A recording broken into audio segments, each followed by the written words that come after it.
কৌস্তবের বক্তব্যের নির্যাস যে আজকের বিজেপি তৃণমূলের বিকল্প নয়, তৃণমূলের বিকল্প বাম কংগ্রেসই হয়ে উঠবে আগামীর ভোটে। দেখা যাক। পরের বক্তা বৈশ্বনাথ চট্টোপাধ্যায়। প্রচুর চট্টোপাধ্যায়ের ভিড় এবারে। 3 চট্টোপাধ্যায়। বৈশ্বনাথ। আমি শুনছিলাম আজকে প্রথমত বিজেপির এবং পরবর্তীকালে বামফ্রন্টের বিজেপির স্লোগান বারবার যে ব্যর্থ হচ্ছে বা বিজেপি যা বলছে তা করতে পারছে না, এটা দেশের মানুষ তার রায় স্পষ্ট করে দিয়েছে। বলল আপকি বার, একবার বলল 400 কি পার, এবার বলল তার আগের বার বলেছিল আপকি বার 200 কি পার 2021-এ। মানুষ মোটামুটি 2021-এ আপনারা দেখেছিলেন যে 200-র কথা বলেছিল, ঝিলকা উসপারে চলে গিয়ে 77-এ দাঁড়িয়ে গেছিল। আধা সামরিক বাহিনীর লক্ষ্য প্রায় 7 দফা ভোট, বিভিন্ন কেন্দ্রীয় সরকারের মন্ত্রীরা, প্রধানমন্ত্রী, এবারেও প্রধানমন্ত্রী ডেলি প্যাসেঞ্জারি করে নানান ধরনের 25টার উপর মিটিং করেছেন একটা অঙ্গরাজ্যে। তারপরে ফলাফল হয়েছে যে বিজেপি ধরাশায়ী, গতবারের যে সিট ছিল তার থেকে কমে গিয়ে দাঁড়িয়েছে 12টাতে, 18টা থেকে 12টায়, আর তৃণমূল কংগ্রেস তার সিট 29-এ নিয়ে গেছে। বাংলার মানুষের রায় এবং দেশের মানুষের রায় এটা পরিষ্কার হয়ে গেছে যে বিজেপির যে রাজনীতি দেশের মানুষের মধ্যে একটা অবিশ্বাসের বাতাবরণ তৈরি করে, সেই অবিশ্বাসের বাতাবরণের বিরুদ্ধে দেশের মানুষ রায় দিয়েছে এবং বিজেপিকে ধরাশায়ী করেছে। কিন্তু আমার একটা বামফ্রন্টের কথা শুনে যেটা মনে হলো যে ওনাদের 2019-এ ওনাদের 40 জন লড়াই করেছিল, তার মধ্যে 39 জনের জমানত জব্দ হয়ে গেছিল। ওনারা অদিত চৌধুরী আর গনি খান চৌধুরীর ভাইয়ের বিরুদ্ধে প্রার্থী দেননি, বাকি 40 জনের প্রার্থী দিয়েছিলেন। তার মধ্যে 39 জনের জমানত জব্দ হয়েছিল, একমাত্র যাদবপুরে বিকাশ রঞ্জন ভট্টাচার্যের জমানত ছিল। এবারেও কিন্তু ওনাদের যে ফলাফল তাতে ওই মোহাম্মদ সেলিম আর সুজন চক্রবর্তী ছাড়া সকলেরই জমানত জব্দ হয়ে গেছে।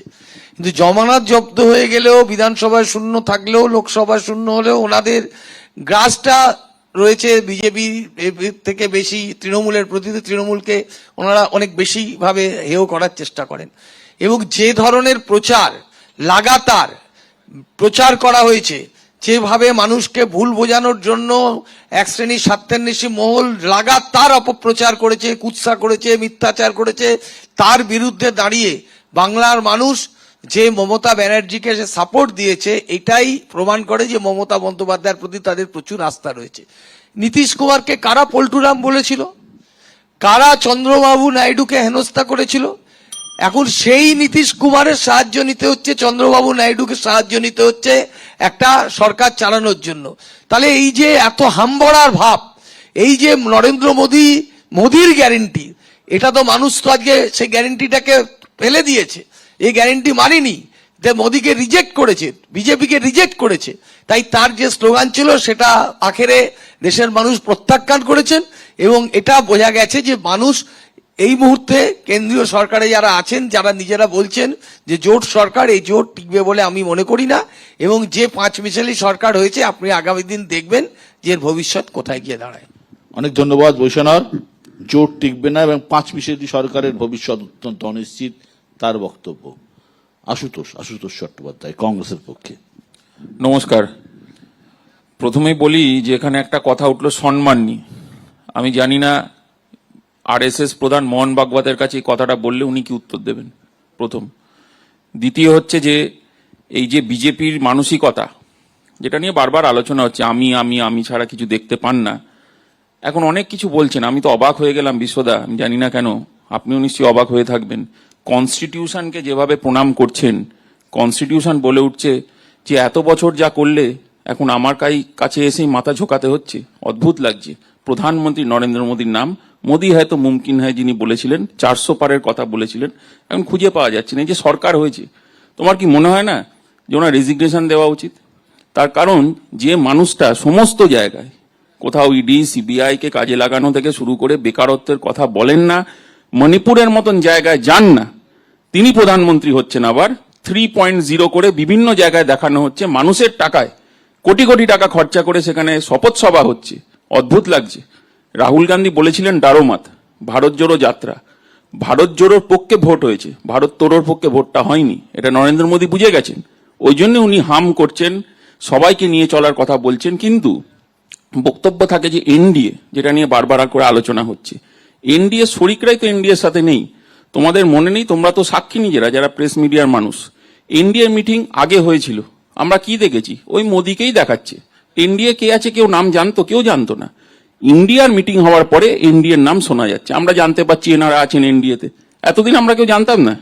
তৃতীয় কথা আমি তোমায় বলি, যে প্রধানমন্ত্রী নিজে বলছেন মহাত্মা গান্ধীকে কেউ নাকি জানতো না, হঠাৎ করে এখন মহাত্মা গান্ধীর কথা কেন মনে পড়ছেন? আচ্ছা, জওয়াহরলাল নেহরুর সাথে প্রধানমন্ত্রী নরেন্দ্র মোদী নাকি তুলনা করা হচ্ছে, এটা হাস্যস্কর বলে আমি অন্তত মনে করি। তার কারণ জওয়াহরলাল নেহরু এই মোদিজির মতন ভগবান রামকে রাজনীতির বাজারে নামাননি, এবং ভগবান রামকে আমরা পুজো করি, আমরা রাজনীতির অঙ্গ হিসেবে মনে করি না। আজকে ওই জন্য অযোধ্যার ফ্লাইটগুলো বন্ধ হয়ে যাচ্ছে, জানো তো? তার কারণ সেখানকার মানুষ বলছে যে আমাদের কাজ চাই, অর্থনীতি চাই, আমরা বেটার স্ট্যান্ডার্ড অফ লিভিং চাইছি। প্রেস বলছে যে প্রেসের নিজস্ব ফ্রিডম ইন্ডেক্স বাড়াতে চাইছে, এখানে আমরা দেখতে পাচ্ছি ক্রমশ কমছে, মানুষের বলার অধিকার কমে যাচ্ছে। এই জন্য রাহুল গান্ধী রাস্তায় নেমেই কথাটা বলেছিলেন।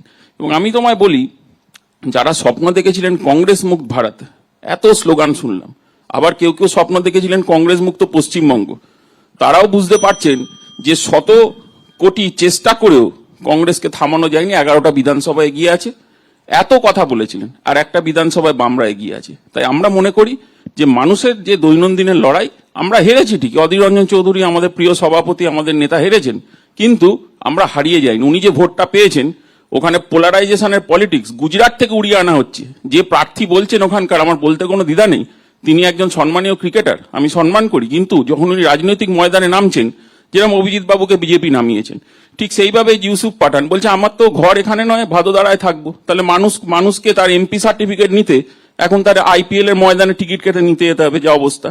তাই রাজনৈতিক কর্মীদের ইভ্যালুয়েশন হওয়া দরকার, রাজনৈতিক নেতাদের ইভ্যালুয়েশন দরকার, এবং পশ্চিমবঙ্গের মানুষ আগামী দিনে ঠিক সেটা করবে বলে আমার ধারণা। ধন্যবাদ আশুতোষ। কংগ্রেস হেরেছে, কিন্তু হারিয়ে যায়নি, হারিয়ে যাবে না, এটা আশুতোষের বক্তব্য। সজল ঘোষ। আশুতোষের কথা যে টেনেই পেছন দিক থেকেই শুরু করি। হ্যাঁ, বলছে যে মোদিজি খালি আমি আমি আমি আমি করেছে। কে বলছে? আশুতোষ। আশুতোষ তখন হয়তো ছোট ছিল, আর দলটা করেনি সেই সময়। আমরা জানতাম ইন্ডিয়াস ইন্দিরা, ইন্ডিয়ার্স ইন্দিরা, ইন্দিরাস ইন্ডিয়া। হ্যাঁ, বলছি হ্যাঁ। তো যারা এই কথাগুলো বলতো, তারা আজকে আমি আমিত্বের কথা বলছে। ইন্দিরার ভারত যারা বলে এসছে, তারা আমিত্বের কথা বলছে যে ধরুন রাহুল গান্ধী রাস্তায়, পশ্চিমবঙ্গের রাস্তায় দেখতে পেয়েছে? পশ্চিমবঙ্গের রাস্তাতে কখনো দেখতে পাই? আরে ভারতবর্ষ তো বুঝলাম রে ভাই, আগে তো নিজের ঘর বাঁচাও। আমি তোমার সময় কথা বলিনি। দেখুন, আমাদের রেজাল্ট খারাপ হয়েছে, সর্বোপরি আমাদের রেজাল্ট খারাপ হয়েছে, এই নিয়ে আমাদের খুব একটা বলার কিছু নেই। কিন্তু রেজাল্ট খারাপ আর ভোট খারাপ পেয়েছি, এই দুটোর মধ্যে অনেক তফাৎ। কোন এক সময় উত্তরপ্রদেশে মায়াবতী 19% ভোট পেয়ে সর্বোচ্চ সিট পেয়েছিলেন, 19% ভোট। আমরা এখানে গতবারের ভোট ধরে রাখার পরও 5 লাখ ভোট আমাদের বেড়েছে, আমাদের সিট কমে গেছে। সিট কমে যাওয়ার যন্ত্রণা যেমন আছে, ভোট বাড়ার সফলতাকেও ভুলে গেলে চলবে না। বাট আজকে প্রোপাগান্ডার যুগে সেটা হয়তো একটুখানি লাইমলাইটের বাইরে ডেপোকাস্ট। বলছে যে ধরুন যে আবার একই কথা, জোট তো ভালো জোট, খুব ভালো জোট হয়েছে। সিপিএম একই কথা বলছে যে ম্যায় করেছে মোদিজি, এখন হাম বলছে। কিন্তু আমি যদি প্রশ্ন করতে চাই, ভাই তোমরা কারা বলছো এই কথা? যারা পশ্চিমবঙ্গে 23টা বোধহয় প্রার্থী দিয়েছিল, না 25টা প্রার্থী দিয়েছিল, 2টো ছাড়া যারা সবকটায় জামানত খুইয়েছে। আমি বলবো এই সিপিএম এবং কংগ্রেসকে, যদি তারা প্রকৃতভাবে তৃণমূল বিরোধী হয়, তাহলে 2-4 বছর তারা রেস্ট নিক। তাদের কথা মানুষ শোনেনি, যে কথাটা আজ শোনেনি সে কথা কালও শুনবে না, এটা মাথায় নিতে হবে। আমি বলি এইভাবে ভোট কেটে তৃণমূলকে জিতিয়ে আসলে যে ইন্ডিয়া জোটকে শক্তিশালী করতে চায়। দেখুন, রাজনীতিতে সবসময় জোট বেঁধে ভোট দেওয়া মানেই জোট করা নয়। কখনো কখনো নিজেদের নাক কেটে বিজেপিকে হারানোটাও জোটের খেলা। এই খেলাটার কথা মাথায় রেখে ওরা খেলেছে এখানে। আপনি আমাকে বলুন না, বলছে যে ইন্ডিয়ার বিরাট সাফল্য। আচ্ছা, পশ্চিমবঙ্গে আমরা দাঁড়িয়ে আমরা কোথায় INDIA বা ইন্ডিয়া অ্যালায়েন্সকে কোথায় দেখতে পেলাম? আমরা তো সেখানে কোথাও দেখতে পেলাম না। আমার প্রশ্ন হচ্ছে যে বিজেপির স্লোগান ব্যর্থ, তৃণমূলের বৈশাদা বলেছেন। আমি বলি ভুলে গেছেন 42-এ 42, হয় এবার নয় নেভার। দেখুন, রাজনীতিতে এবারও হয়নি, নেভারটাও হয়নি। মমতা ব্যানার্জি বলেছিলেন হয় এবার নয়তো নেভার, সেবারও হয়নি, নেভারও হয়নি, পরবর্তী তিনি জায়গা পেয়েছিলেন। অতএব রাজনীতি সম্ভাবনার খেলা, সেখানে এগুলো ভেবে লাভ নেই, ঠিক উঠে আসবে টিম। হ্যাঁ, আমি একটাই কথা আবার আপনাদের মাধ্যমে বলতে চাই, যারা এই যে আপনি একটা লিখেছেন যে সবাই আনন্দে আছি, জোটের কি যেন স্লোগানটা, সবাই খুশি এবার ভোটে। সবাই খুশি এবার ভোটে। না, যদি সত্যিই বলেন যে না আমরা আশানুরূপ ফল করতে পারিনি, কিন্তু এটাও ঠিক যে নরেন্দ্র দামোদর মোদী যদি আজকে এই মুহূর্তে ভারতবর্ষের ধন্যবাদ। প্রধানমন্ত্রীত্বের আসনে না বসতেন বা না বসেন, তাহলে আগামী দিনের ভারতবর্ষের চেহারাটা অত্যন্ত অন্ধকারময় হবে, এটা বিরোধীরাও জানে। ধন্যবাদ সজল। মোশন ছিল সবাই খুশি এবার ভোটে। সত্যি সজলের কথার পর এটা পরিষ্কার, সবাই খুশি, সজল খুশি, আশুতোষটাও খুশি, কারণ ওদের 10টা সিটে অন্তত এগিয়ে আছে। CPIM তারাও খুশি, তারাও 1-2 সিটে এগিয়ে আছে। যদি ফলের নিরিখে বলতে হয়, সবাই কিন্তু খুশি। শান্তনু সেন। বিশ্বদা, আমি প্রত্যেকবারই আপনার এই অনুষ্ঠানে এসে একটা কবিতা দিয়ে বলা শুরু করি, এবারও তার ব্যতিক্রম করব না। আপনার মোশনকে সামনে রেখে, লাইনে দাঁড়িয়ে দেশের মানুষ দিলেন প্রতিবাদের ভোট, অস্থায়ী নরবরে একটা সরকার গড়ল এই সুবিধাবাদী জোট। যেহেতু আমি সবার শেষে বলছি, আমি প্রত্যেকের কথাই একটু টেনে বলবো। প্রথমেই আমি আপনাকে দিয়ে শুরু করব। আপনি বারবার মুখবন্ধে জওহরলাল নেহরুর সাথে নরেন্দ্র মোদীকে এক পংক্তিতে বসাতে চাইছেন। দেখুন, মাথায় রাখবেন, দাড়ি থাকলেই রবীন্দ্রনাথ হয় না। মোদীজি 2021-এর আগে দাড়ি রেখে বাংলায় রবীন্দ্রনাথ সেজে প্রচার করার চেষ্টা করেছিলেন। আর আপনাকে একটু বলে দিই বিনয়ের সাথে, জওহরলাল নেহরু 3 বার না, তিনি 4 বার প্রধানমন্ত্রী হয়েছেন। 52 সালের লোকসভার আগেও, ওই ইন্টারিম পিরিয়ড 1947 সালে স্বাধীনতার পরেও তিনি প্রধানমন্ত্রী ছিলেন। বিজেপির প্রতিনিধি প্রণয়বাবু বলেছেন যে জোটের ধর্ম, আমি স্মরণ করিয়ে দিই, বাজপেয়ীর জোট আর মোদীজির জোট এক নয়। আর এই বাজপেয়ীজি নরেন্দ্র মোদীকে রাজধর্ম পালন করতে বলেছিলেন, এটা বোধহয় ওনারা ভুলে গেছে। আজকে তিনি এনডিএ সরকারের বড় বড় কথা বলছেন। এই নির্বাচনে নরেন্দ্র মোদী যতগুলো সভা করেছেন, একটা সভার অডিও ক্লিপিং আপনি দেখান যেখানে বলেছে আপকি বার এনডিএ সরকার, প্রত্যেকবার আপকি বার মোদী সরকার, মোদী হ্যাঁ তো মুমকিন হ্যাঁ। তিনি তো নিজেকে দলের ঊর্ধ্বে নিয়ে চলে গিয়েছিলেন।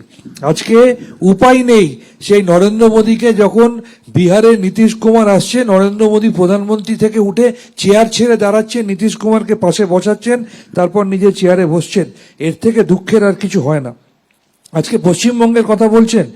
2011 সালে মমতা বন্দ্যোপাধ্যায় তৃণমূল কংগ্রেস একক শক্তিতে 184টা আসন পেয়েছিল। তৃণমূলের হাত ধরে সেই সময় সাইনবোর্ড হয়ে যাওয়া কংগ্রেস বেঁচে গিয়েছিল। কংগ্রেসের হাত ধরে তৃণমূলকে সরকার গড়তে হয়নি। আজকে উনি বলছেন যে রাজ্যের সাথে কেন্দ্রের সম্পর্ক নাকি ভালো হওয়া উচিত। বিগত 10 বছরে যুক্তরাষ্ট্রীয় পরিকাঠামোকে যারা ভেঙে তছনছ করে দিল, যারা বাংলা থেকে 4,60,000 কোটি টাকা ট্যাক্স নিয়ে গিয়ে 1,60,000 কোটি টাকা দেয় না, যারা বিরোধী শাসিত রাজ্যগুলোকে বৃদ্ধাঙ্গুষ্ঠ দেখায়, তাদের মুখে আজকে যুক্তরাষ্ট্রীয় পরিকাঠামোর কথা। আমার সিপিএম এর বন্ধু কৌস্তব বলছিলেন যে তারা খুব খুশি। আমি আবার স্মরণ করিয়ে দিই, এই লোকসভা নির্বাচনে তারা 29টা আসনে প্রার্থী দিয়েছিল, 27টা আসনে তাদের জামানত জব্দ হয়েছে। আর কৌস্তব ভাইকে বলি, মোদিজি এখন শিফট করেছেন, তিনি আর জয় শ্রীরাম বলছেন না। তিনি তো বায়োলজিক্যাল প্রোডাক্ট নন, তিনি নাকি ওপর থেকে স্পিরিচুয়ালি প্রডিউসড হয়েছেন। তিনি আজকাল ওই উড়িষ্যার যে আমরা যাকে প্রণাম করি, সেই মহাপ্রভু জগন্নাথ দেব, তিনি নাকি মোদিজির ভক্ত। এখন মোদিজি জয় শ্রীরাম থেকে জয় জগন্নাথে নেমে এসেছেন। আর যে কথা আমি আপনাদের বলবো, সিপিএম এর পার্টি অফিস খুলে দেবো যদি আমরা ভোটে জিতে যাই, কে বলেছে? কুচবিহারের বিজেপির প্রার্থী বলেছে। এর থেকে সহজে অনুমান করা যায়। আর আশুতোষ বলছিলেন যে কংগ্রেস মুক্ত বাংলা, আমরা এই অধীর চৌধুরী নেতৃত্বাধীন কংগ্রেসের কথা আবার বলছি। ইলেকশন কমিশন অফ ইন্ডিয়া যদি বিজেপিকে সহযোগিতা না করত, আর অধীর চৌধুরীর নেতৃত্বাধীন কংগ্রেস সিপিএম এর সাথে হাত মিলিয়ে যদি বিজেপিকে অক্সিজেন না দিত, তাহলে বিজেপির আসন সংখ্যা 2 থেকে 3 হতো কিনা সন্দেহ। আর শেষ করব সজলকে একটা কথা বলে, একটা আমার বিনয়ের সাথে আবেদন, সিপিএম বাংলায় শূন্য হয়ে গেছে, কংগ্রেস বাংলায় শূন্য হয়ে গেছে, বিজেপিকে মানুষ খাদের কিনারায় পৌঁছে দিয়েছে। তারপর যেভাবে তোমাদের গোষ্ঠীদ্বন্দ্বের মুসল পর্বটা শুরু হয়েছে, সখাত সলিলে তোমরা যদি ডুবে যাও, 2026-এ আমরা লড়াই করব যখন 250টা সিট নিয়ে মমতাদিকে চতুর্থবার মুখ্যমন্ত্রী করার জন্য। ধন্যবাদ। তার আগে তোমাদের দলটা অন্তত টিকিয়ে রাখো, এটা আমার করজোরে বিজেপির কাছে অনুরোধ। ধন্যবাদ। দল টিকিয়ে রাখো সজল। বলি। হ্যাঁ, বলবে দল টিকিয়ে রাখো, এটা কিন্তু করজোরে ইয়ে। কিন্তু একটা কথা না বলে পারবো না শান্তনুদা, সেটা হচ্ছে জওহরলাল নেহরু অবশ্যই নির্বাচিত প্রধানমন্ত্রী 3বারই হয়েছিলেন, 47 থেকে 52। দেশে তো কোনো নির্বাচন হয়নি, প্রথম নির্বাচন 52 সালে। সুতরাং সেই অর্থে আমরা বলেছি। হ্যাঁ, কি বলছি? না, খুব ভালো বললেন যে রাজ্য কেন্দ্র সম্পর্ক ভালো হওয়া উচিত, প্রণয়দা বলেছিল বলে। হ্যাঁ, ওর লম্বা চওড়া ডাক্তারবাবু ভাষণ দিয়ে দিলেন। আরে কেন্দ্র রাজ্যের সম্পর্ক ভালো করা উচিত, এটা গতকাল ভাইপো টুইট করে বলেছে, সেটা বোধহয় করতে ভুলে গেছে। আপনি সিপিএম পার্টি অফিস খোলার কথা বলেছেন তো? আমি শুনছি, আমারটাও শুনতে না, হবে। শুনবো কেন শুনবো না? আমি কি আপনার মতো অসহিষ্ণু নাকি? বলুন। আমি বলছি শুনুন, আমি একজন মানে পার্টির প্যানেলিস্ট হিসেবে আমি দায়িত্ব নিয়ে বলছি, বিজেপি যদি ক্ষমতায় আসে সব পার্টি